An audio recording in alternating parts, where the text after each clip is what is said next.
We just need your signature, Emily." That was the first thing my father said when he sat down across from me in a glass-walled conference room on the 42nd floor, his voice calm, like we were discussing something ordinary, like this was just another family favor and not the same kind of paper that had taken everything from me 6 years ago. And for a second, I didn't respond. I just looked at the document in front of me. Thick, cream paper, legal language, a signature line waiting at the bottom. And I smiled. Not because anything was funny, but because I finally understood something I didn't understand. Back then, the way paper can look clean while it quietly rewrites your life, the way people can call it help when it's really control. And if you've ever had someone decide your future for you, without even asking if you've ever been told you matter less, without them saying the words out loud, take a second and tell me where you're watching from and what time it is there right now. I always read those, and if stories like this hit a little too close to home, go ahead and subscribe, only if it actually means something to you. Because this isn't just about one moment in a conference room, it's about what led up to it, and what they didn't know when they walked in thinking I was still the same girl they left behind, the same girl who once sat at a kitchen table staring at a different piece of paper, a smaller one, thinner, cheaper, a bank statement with a number so small it barely felt real, $500. That was what was left for me after they moved $120,000 into my sister's account. Like it was the most logical decision in the world. Like I would understand, like I would accept it. And the truth is, I did accept it, at least on the surface. I didn't yell, I didn't argue, I didn't ask them to explain something that had already been decided long before I walked into that room 6 years ago. I said nothing. I let them finish. I watched my father sign his name with the same steady hand he used just now across from me. And I remember thinking how final it looked, how clean, how simple, how something so small could close so many doors at once. And now here they were again sitting in front of me, expecting another signature, expecting the same silence, expecting me to play the same role. But this time the room was different, the building was different, and most importantly, I was different, and they hadn't realized that yet. Not when they walked past the reception desk without recognizing my name on the wall. Not when they followed the assistant who called me Miss Carter like it meant something more than just a last name, and definitely not when they placed that document in front of me with the quiet confidence of people who still believed they were in control, and for the first time in a long time, let the silence stretch because I knew something they didn't. This wasn't their table anymore, and this time, I was the one deciding what happened next. My father adjusted the folder, slightly aligning it with the edge of the table the way he always used to align things at home. Precise, controlled, like order itself, could make a decision feel right, and my mother sat beside him with her hands folded in her lap, her eyes moving between me and the document, but never quite holding my gaze, which was familiar. It had always been easier for her to look away when something uncomfortable was happening. And for a moment, it almost felt like nothing had changed, like we were back in that kitchen again with the same quiet tension filling the space, the same unspoken understanding that whatever had already been decided was not up for discussion. But the difference now was that I was not standing, I was not waiting, I was not the one being told what my future would look like. And I let my fingers rest lightly on the edge of the paper without pulling it closer. Without giving them the signal they expected, because 6 years ago, I would have reached for it immediately. I would have tried to understand, to negotiate, to find some version of fairness in something that had never been meant to be fair. That was the part they did not understand. They still believed I was. That version of myself, the one who thought silence meant agreement, the one who thought staying calm would somehow earn respect. But silence can mean many things. And back then it meant survival. It meant calculating what was left when everything else had been taken. I remember the exact weight of that envelope they handed me, thin, almost empty, the number printed inside so small it did not feel real. $500. And my father had said it so casually, as if he were offering me something generous, instead of leaving me with what felt like nothing. Your sister needs the investment, he had said. She has potential. And I remember looking across the table at Jessica, the way she did not meet my eyes either, the way she just nodded slightly like this was expected, like this was always how things were going to be. And in that moment, I understood something had been avoiding for years. There was no version of this where I was chosen. There was no version where we were equal. And the quiet realization settled deeper than any argument could have. I was not part of the equation they were solving. I was the margin they were willing to erase, and I did not cry, I did not raise my voice, I did not ask them to reconsider something they had already justified to themselves. Long before telling me, I simply said one word, okay? And it sounded small even to me, but it carried everything I needed it to carry, because that was the moment I stopped waiting for permission to build something of my own, and now sitting here across from them again with another piece of paper between us. I could see it clearly. They thought this was a continuation. They thought this was just another decision I would accept, but they had no idea that the version of me who said okay back then had already walked away from that table, and she never came back. I remember the sound of the zipper more than anything else. Slow, deliberate, as I closed my backpack that night, with everything I owned inside it, a laptop that had seen better days, 2 changes of clothes, and a phone charger that barely held together, and I left the envelope on the kitchen table, exactly where my father had placed it earlier that morning, the $500 still inside, untouched. Because something about taking it felt like agreeing to the version of my life they had already decided for me, and I was not ready to accept that yet, not in that way, not with that number defining what I was worth. So I walked out of the house without saying goodbye, without slamming the door, without giving them a scene they could later describe as dramatic or ungrateful. I just left, and the air outside felt different, heavier and lighter at the same time. Like stepping into something uncertain but entirely my own. And the first place I went was not far, just a small apartment I had found online 2 days earlier, when something in me had already started preparing for this outcome before it was spoken out loud. A shared space with 2 strangers. One, a bathroom, thin walls, and a rent that barely fit within what I could manage, but it was enough, it was mine, and for the first time in my life, no one there knew who I was supposed to be. No one expected me to be the responsible one, the quiet one, the one who adjusted her plans to make room for someone else's future. I picked up shifts wherever I could, early mornings, at a coffee shop, late nights, doing freelance design. Work on a borrowed desktop that hummed loudly every time I opened a file, and I enrolled in community college with whatever classes I could afford at the time, paying in small increments, 1 course at a time, because that was all I could do. And it was not impressive. It was not the kind of story people celebrate. There were no announcements, no congratulations, no one standing at the end of a path waiting for me, just a series of long days and even longer nights where progress felt so small it was almost invisible, but I kept going, not because I was confident, not because I had some clear vision of success, but because stopping would have meant accepting that they were right about me, and that was something I could not do. Not after everything, not after realizing how easily they had rewritten my future with a single decision. And somewhere in the middle of all of that, between the early shifts and the late deadlines, something started to change, not all at once. Not dramatically, but slowly, quietly, like a shift in direction you only notice when you look back. I stopped thinking about what I had lost and started focusing on what I could build.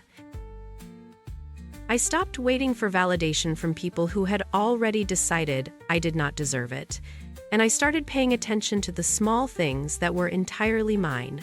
The first client who paid me more than minimum wage, the first project that had my name on it, the first time someone introduced me as the person in charge of something, and those moments did not look like much from the outside, but they added up, they formed something solid, something real, something no one could transfer, sign away, or reduce to a number on a piece of paper.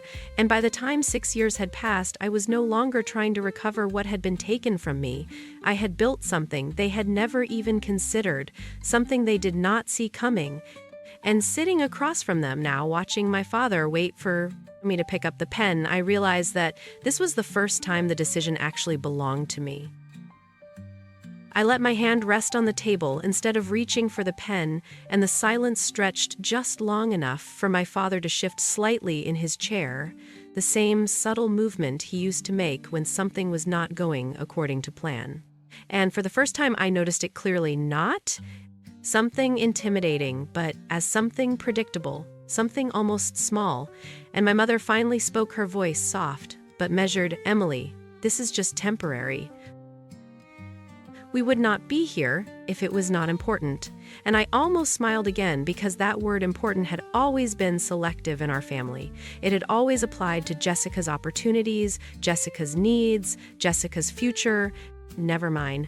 And I glanced down at the document without touching it, scanning the numbers, the clauses, the structure. It was clean, professional, carefully prepared, and it told me everything I needed to know without them saying it out loud. Jessica's business had not worked. Whatever they had invested that $120,000 into had not grown into the success they once promised. And now they needed something else, something stable, something reliable, something they could access, and that something was me, not because they suddenly believed in me, not because they had reconsidered the way they treated me, but because I had become useful in a way they did not expect.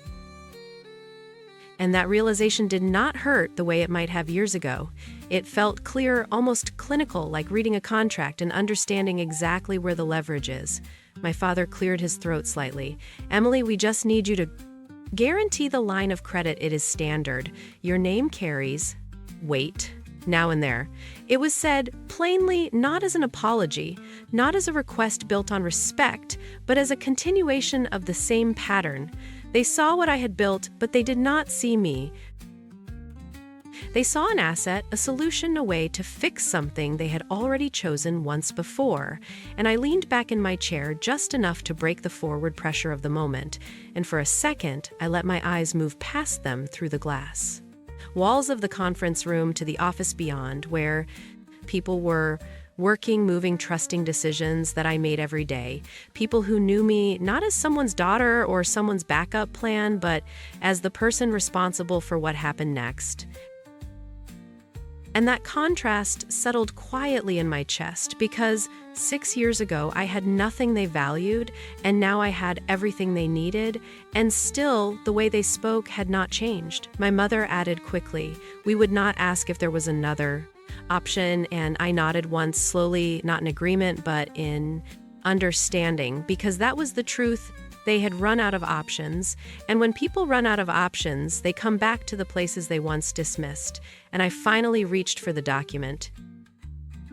Not to sign it, just to turn it slightly toward me, aligning it with the edge of the table, the same way my father had earlier, mirroring the habit without thinking. And I said quietly, almost calmly, "You already made your decision once," and both of them looked at me at the same time. And for the first time, since they walked into the room, they were not completely sure what I was going to do next. I watched the shift happen in real time, small but unmistakable, the way my father's posture straightened just a little too much, the way my mother's fingers tightened together in her lap, because they recognized that tone, not the words themselves, but the space around them, the pause, that meant something had changed. And for a moment, no one spoke, the air in the room settling into something heavier, more deliberate, and I kept my hand resting lightly on the document without turning the page, without moving forward, because movement would have given them something to respond to, and I was not ready to give them that yet. Not until I said what needed to be said 6 years ago. I continued quietly. I was sitting at the kitchen table, and you told me there was no other option, and I let that sit there between us, simple, factual, not emotional, because this was not about raising my voice or revisiting old arguments. It was about clarity. My father shifted again. "Emily, this is different," he said quickly, as if the difference was obvious, as if context alone could rewrite what had already happened. And I nodded once, because he was right. It was different, just not in the way he meant it.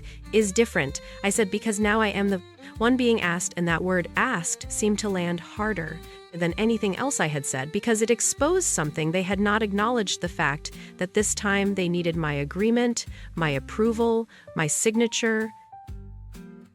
And that was not a position they were used to being.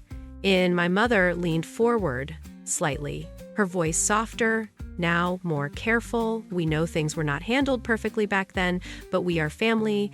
Emily and family supports each other. And there, it was again the language of obligation, the assumption that time had smoothed over everything without ever addressing it, that the years in between did not matter, that what I built in that time could be accessed simply because we shared a last name. And I looked at her for a second, really looked this time at the way her expression held just enough expectation to suggest she still believed this would resolve the way it always had with me, adjusting me, agreeing me, stepping into the role. They left open for me, and something in me felt almost distant from it, not angry, not even hurt, just clear, because I had spent years building something that did not depend on their recognition, something that did not require their approval. And I had learned to see situations for what they were instead of what I wanted them to be. This is not about support, I said evenly. It is about risk and whose name carries it. And my father's jaw tightened slightly at that, because now we were speaking the same language. The language he understood, the language of responsibility and consequence. And I finally slid the document a few inches closer to me, just enough to show I was engaging, but not enough to suggest agreement. And I added quietly, when you signed that transfer 6 years ago, you decided where the risk belonged, and now you are asking me to take it back. And neither of them interrupted this time. Neither of them rushed to fill the silence, because they were starting to understand that this was not the same conversation they thought they were walking into, and for the first time, the outcome was not something they could predict. My father exhaled slowly, the kind of controlled breath that used to signal the end of a conversation when I was younger. But this time, it did not carry the same authority. It sounded thinner, less certain, and he leaned forward slightly, placing both hands on the table as if grounding himself in something solid. Emily, we are not asking you to take everything on, he said, choosing his words carefully. Now, just a guarantee, just your name. The bank needs stability. And I noticed the shift again. The language softening the certainty, replaced with something closer to negotiation, and my mother nodded quickly beside him, trying to reinforce it. It is just a formality, she added. We will handle everything else, we would not put you in a difficult position. And that sentence almost made me pause, not because I believed it, but because of how easily it was said. How naturally it came to her, as if the past had already been rewritten into something less significant. As if the decisions that shaped the last 6 years of my life could be reduced to a misunderstanding. And I let my fingers trace the edge of the paper, lightly feeling the texture, the weight, the same kind of document that once removed my options without asking. And I remembered something very clearly. Not a dramatic moment, not a single turning point, but a series of nights sitting at a small desk under a dim lamp, reviewing contracts for clients who trusted me to catch what others missed. To see the risk hidden inside clean language, to understand what a signature actually commits you to, and that was the difference. Now, I did not just feel the imbalance, I could define it, quantify it, explain it in terms they could not ignore. A guarantee is not a formality, I said calmly. It is a transfer of liability. And both of them went quiet again.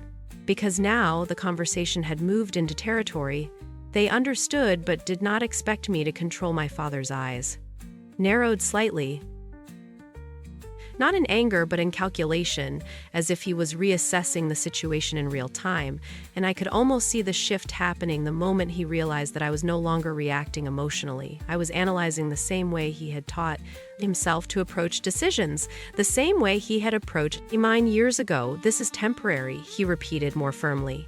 Now, once the business stabilizes, your name comes off. And I nodded slowly because I understood exactly what he was offering. Not certainty, not protection, just a possibility. And I had spent too many years building something stable to exchange it for someone else's uncertainty. And I finally looked directly at both of them, holding the moment without rushing it. Because this was not about proving anything. It was about recognizing what was actually being asked. And I said quietly, you already decided where your investment went and where your risk did not. And I let that settle before adding, This is not about fixing a mistake. It is about shifting the consequences. And neither of them responded immediately because they could hear it now, not just what I was saying, but what I was not willing to do. And for the first time since they walked into the room, the assumption that this would be resolved easily had completely disappeared. The room went completely still after that, not the kind of silence that feels empty, but the kind that carries weight, like something has just shifted, and everyone can feel it, but no one wants to be the first to acknowledge it. And my father leaned back slowly, his eyes no longer fixed on the document, but on me, studying, recalculating, as if he was trying to understand when exactly the equation had changed, when the variable he thought he could control had become something else entirely. And my mother spoke again, but this time her voice carried something new, not confidence, not even reassurance, something closer to urgency, Emily. This is not just about us. Jessica is struggling, she said. And there it was finally spoken out loud. Not framed as opportunity, not dressed up as potential, just the reality they had been avoiding since they walked into the room. And I let the name sit there for a second, Jessica, because it had always come back to her, every decision, every justification, every shift in priority. And I nodded once, slowly, not in agreement, but in recognition, because I already knew, I had known the moment. I saw the structure of the document, the numbers, the terms, the timeline. This was not a growth plan, it was a recovery attempt, and my father added, quickly, trying to regain control of the narrative. It is a temporary situation. The market shifted, the projections were off, but the fundamentals are still strong. And I almost admired the consistency, the way he still framed everything as strategy, as if language alone could stabilize something that was already slipping. And I rested my hands lightly on the table, not defensive, not closed, just steady. Because this was not a confrontation, it was a clarification. And I said quietly, "You invested $120,000 into her future," and neither of them interrupted, neither of them corrected the number. Because we all knew it was accurate, we all knew what it represented, and I continued, "And now you're asking me to secure what is left of it." And my mother shook her head slightly too quickly. "Not secure," she said, "support, just support." And I met her eyes, fully this time, holding the moment long enough that she had to hold it too. And I replied, "Evenly support does not require legal obligation." And that sentence landed differently, sharper, not because it was loud, but because it was precise.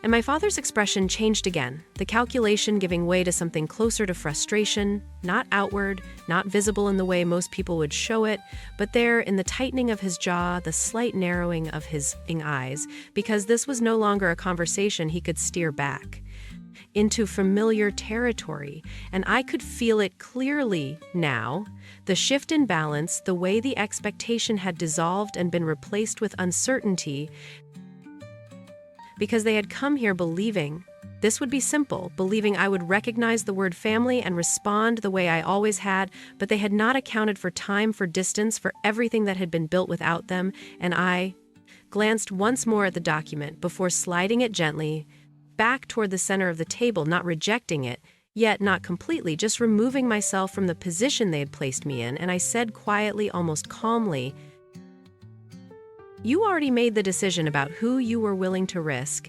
And for the first time, neither of them tried to answer right away because they knew exactly what that meant. My father finally broke the silence, but this time there was no attempt to soften it, no careful phrasing or measured tone, just a directness that felt closer to what he had always relied on, "Emily. We are not here to debate the past," he said, his voice steady but firmer. "Now we are here because this is what needs to happen." And for a moment, the room shifted again, not back to what it was, but towards something more exposed, something less controlled. Because that was the first time he admitted it without framing it as a request. And I nodded slowly, not because I agreed, but because I understood exactly what he meant. This was never about conversation, it was about expectation. It always had been, and my mother added quickly, almost trying to pull it back, "We are trying to fix things. Emily, we thought you would understand that." And I let that word settle, understand, because it had always been used in one direction. I was expected to understand their decisions, their priorities, their reasoning, but no one had ever stopped to understand mine.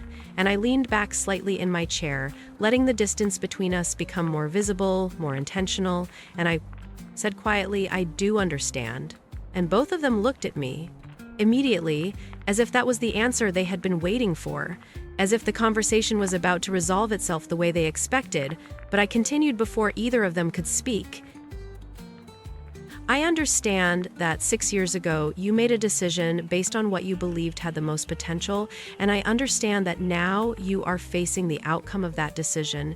And the room went still again, but this time it felt different. Not tense, not uncertain, just clear, like something had finally been stated without any layers around it.